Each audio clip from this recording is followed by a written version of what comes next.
بسم اللہ الرحمن الرحیم۔ حضرت ابو ہریرہ رضی اللہ عنہ سے روایت ہے، کہا انہوں نے صحابہ نے عرض کی، اے اللہ کے رسول صلی اللہ علیہ وسلم، کیا قیامت کے دن ہم اپنے رب کو دیکھیں گے؟ آپ صلی اللہ علیہ وسلم نے فرمایا، کیا دوپہر کے وقت جب بادل نہ ہوں تمہیں سورج کو دیکھنے میں کوئی زحمت ہوتی ہے؟ انہوں نے صحابہ نے کہا، نہیں۔ آپ نے فرمایا، 14ویں کی رات جب بادل نہ ہوں تو کیا تمہیں چاند دیکھنے میں کوئی زحمت ہوتی ہے؟ صحابہ نے کہا، نہیں۔ آپ نے فرمایا، مجھے اس ذات کی قسم جس کے ہاتھ میں میری جان ہے، تمہیں اپنے رب کو دیکھنے میں اس سے زیادہ زحمت نہیں ہوگی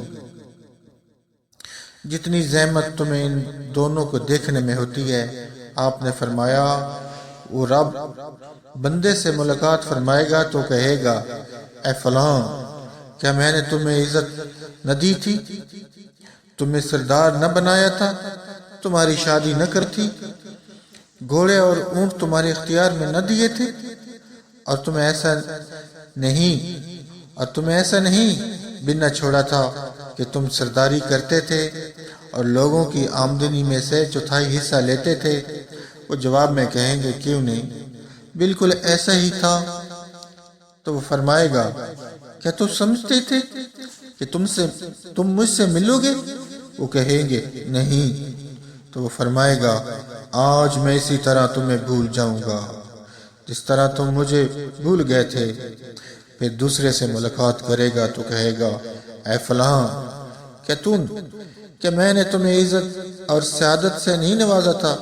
تمہاری شادی نہیں کرائی تھی؟ تمہارے لیے اونٹ اور گھوڑے مسخر نہیں کیے تھے؟ اور تمہیں اس طرح نہیں بنا چھوڑا تھا کہ تم ریاست کے مزے لیتے تھے اور لوگوں کے مالوں میں سے چوتھائی حصہ وصول کرتے تھے؟ وہ کہے گا، کیوں نہیں میرے رب۔ تو وہ فرمائے گا، تمہیں اس بات کا کوئی گمان بھی نہ تھا؟ تمہیں اس بات کا کوئی گمان بھی تھا کہ تم مجھ سے ملاقات کرو گے؟ وہ کہے گا، نہیں۔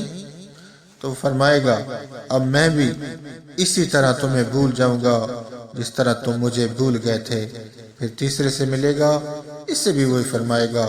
وہ کہے گا، اے میرے رب، میں تجھ پر، تیری کتابوں پر اور تیری رسولوں پر ایمان لایا تھا اور نمازیں پڑھی تھی اور روزے رکھے تھے اور صدقہ دیا کرتا تھا، جتنا اس کے بس میں ہوگا اپنی نیکی کی تعریف کرے گا۔